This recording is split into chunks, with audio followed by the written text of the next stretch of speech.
चना मसला आज आसतु बना चना मसला रुटी भात सबुथे खाई हे। प्रथम चना को ओवरनाइट भिजे ने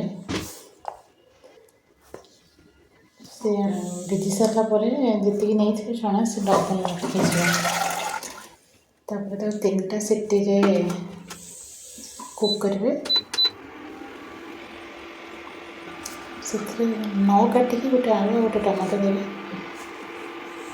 टिके लुण स्वाद अनुसार आगे हलदी देवे चना प्राय सप्ताह गोटे भी थर खावा दरकार मु आलू को काटुना टिके कखर सहित मिसई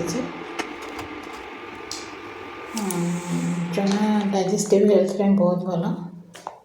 तो से मसला ऐड करेंगे 2टा गुजराती 2टा लवंग किछि चिनाबादाम भजा चिनाबादाम ने धनिया रसुण रोस्टेड चना टिके दालचीनी टिके टुकड़ा गोटे काजू टिके पानमधुरी अदा गोटे इंच 2टा कंचा लंका 2टा शुखला लंका लंका राग ना जमा आप लंका बेसी राग खाऊना लंका स्किप करेंगे।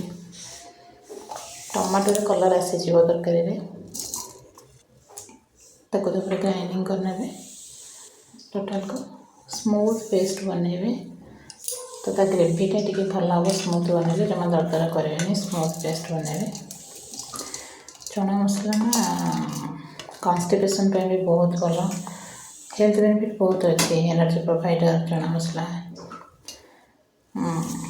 चना खाइले ना चनाटा गुड फॉर हेल्थ ऑल्सो। चना भी आजिकल वेट लॉस में समस्ते बहुत सजग तो चना खाइले भी वेट लॉस हुए कारण बहुत फाइबर अच्छे चना को आप ऐड करें सप्ताह 2-3 थर प्राय रेगुलर आप चना खाई प्रचुर अमाउंट आयरन अच्छी रोस्टेड चना आप बहुत खाईपर एमती नॉर्मली से प्रचुर अमाउंट आयरन अच्छे जोटा कि प्रिवेंट करेंगे एनीमिया को। तापर देखो मैं गोटे चामच तेल देवी गोटे चामच ठीक से जीरा गोटे गुजराती गोटे टिके दालचीनी देकी गरम होगा प्याज को भलसे भाजी ने प्याज भलसे भाजी सारापर पेस्ट पकईदेवे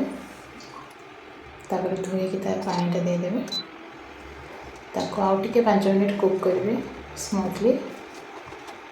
तो नॉनस्टिक पैन यूज करेंगे ना आप जिते कुक कर नॉनस्टिक ऊपर लेयर जाऊँगी तो सेटा बहुत हाई अमाउंट कैंसर काजिंग चेष्टा करेंगे स्टील कि एल्युमिनियम तो भी भल ना तथापि एल्युमिनियम से ब्लैक कोटिंग ना तेणु एल्युमिनियम कि स्टील आप यूज करने चेष्टा करेंगे। 5 मिनट कुक कलु तो कुक कर सारे टिके पानी देवे आगे कुक करेंगे देखो ग्रेवी से तेल छाड़ मसला माने बहुत कम तेल पकई जापर तेल छाड़ू बोली टे जस्ट जना पड़ो कुक हो सारापर टमाटो खास कर टमाटो मु हाफ टमाटो नहीं कारण 1 टाइम बनाऊँगी आधा मोर रहा तो टमाटो को मैश कर पकईदेवे कखारू ये देती आलू देना पचर देवी कारण आलू बेसी मैंने मिसीज से कुक करेंगे देखो से भल से फुटीगला आप आलूटा ऐड करेंगे जदि हाँ आलू दरकार नहीं आलू को भी स्किप करेंगे मोर छोट पिला खाइबा टे आलू ऐड कर आलू ऐड करेंगे। चना मसला डेली खाद्य आप यूज करेंगे से गुड फॉर हेल्थ कारण चना मसला ना चना मैंगनीज कपर फॉस्फोरस बहुत मात्रा थाए जोटा कि बहुत हेल्पफुल हार्ट में। रोस्टेड चना भी आप खाद्य यूज करेंगे मो रोस्टेड चना ए मसला नहीं बेसी मोर देखते पाउडर मसला जमा ना लंका गुंड भी मैं यूज करे ना तो एमती भी कलर बहुत आस बहुत ग्रेवी भी भल हम भल भी देखा।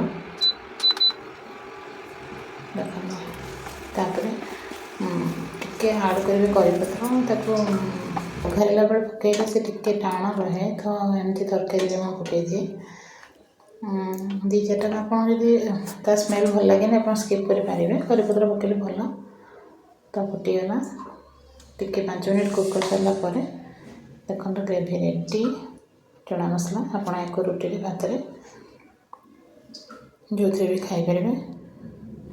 ବହୁତ ହେଲ୍ଥ ବେନିଫିଟ୍ ଅଛି ଚଣାରେ।